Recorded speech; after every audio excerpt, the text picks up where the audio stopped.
Have you ever felt so deeply hurt and betrayed by a human being? Somebody that you were very close to. And eventually, that anger faded. At some point subsided. And we start to remember the good times. And we love this person, we insist. We've been through so much together, we tell ourselves. And so, despite what these people do, we go back. Or perhaps we witness this in our friends' relationships. A best friend repeatedly going back to the same guy that hurt her over and over again. How many people see this with their friends? We tell ourselves we love them, they love us. That's all that matters.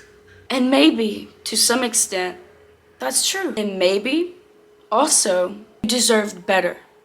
And that's the truth, too.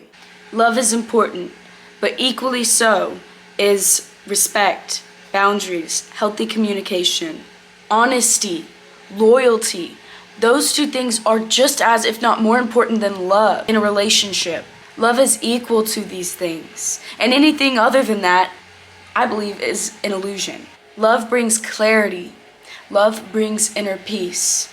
Many people think that they stay in these relationships because it's their heart that gets attached, because they love this person.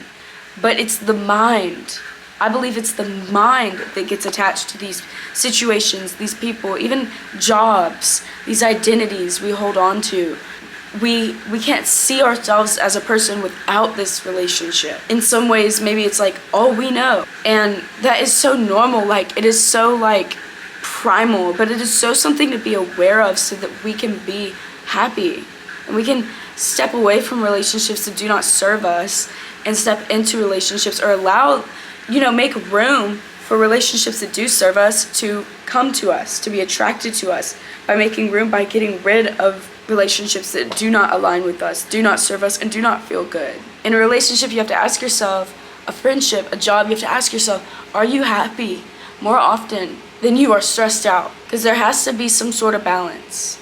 And if you are constantly stressed out, if you are constantly up and down and you do not know if it's going to be a turbulent situation, like moment just to communicate with each other, then don't you think that it would be better off to prioritize your inner peace and being happy with yourself and providing the things you need to yourself than being with somebody who constantly aggravates you or consistently stresses you out? I'm not saying that your relationship is like this. I'm talking about these scenarios. The people who I'm trying to get this message to, they will understand what I'm saying. That's what matters. I'm trying to communicate to people who, I was like that in the past. And I have to remind myself of these things. And that's why I'm making this video, to remind myself and also remind others. Maybe bring light to people's situations on why they feel like, oh, I can't leave this person because I love them so much. Maybe it's not your heart and the love that's keeping you there, that's so attached. Maybe it's your mind that's stuck and overthinking and overanalyzing. The ego, our mind will attach itself to things, but our heart, I feel like deep down, knows what's right for us. It knows what will feel good, even if it's disruptive and uncomfortable at times. It knows the right answer. Our intuitive gut, our heart, our souls, we know what's right for ourselves. And we can always, at any time, anchor to this feeling in our heart and anchor to that space. And then, I was going to say separate, but not even so much separate, just observe the mind. We don't have to become it and become these thoughts. Just observe it. And as you're feeling these feelings, validate them for yourself. You don't need another person to validate how you feel.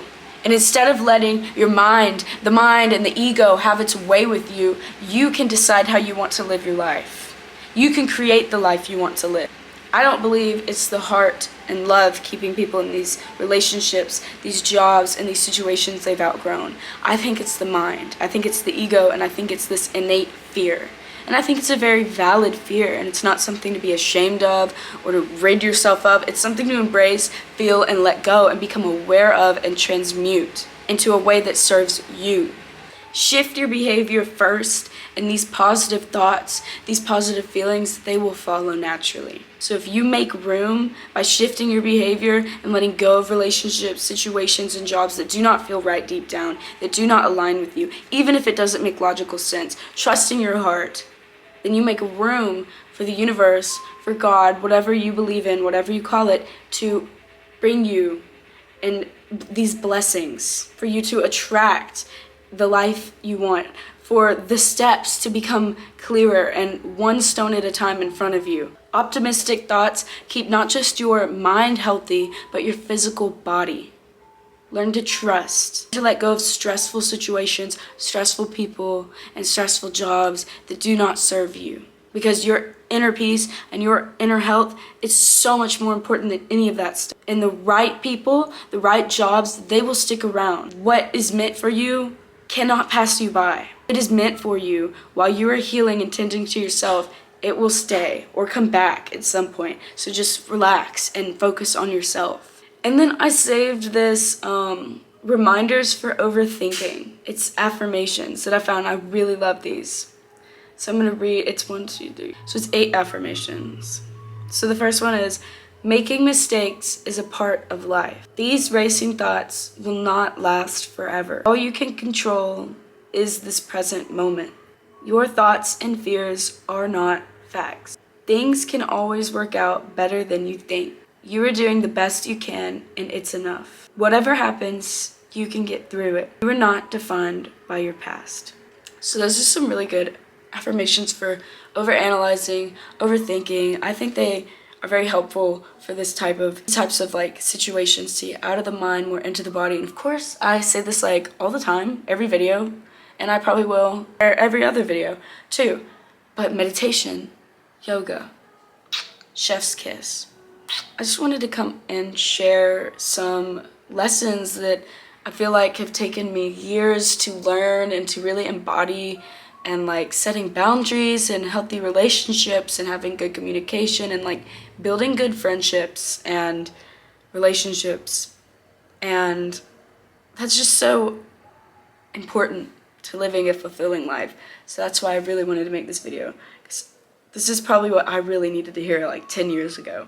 Thank you guys for everything. And also, I just think it's really important to recognize that I feel like a lot of people stay out of fear and convenience because they almost feel like if they leave and they don't find anything better, then like they ruined something, or like this fear of missing out. But we can't let fear run our life and make our choices for us. We have to be willing to take risks and to actually like love living our life. So if you find yourself in like a similar situation, ask yourself, are you staying because you're happy? Or are you staying because you're happy more often than you're stressed? Or are you staying because it's like you fear being alone and you fear things being different and you're scared you won't find anyone else? A lot of people stay because of the love they think still exists there.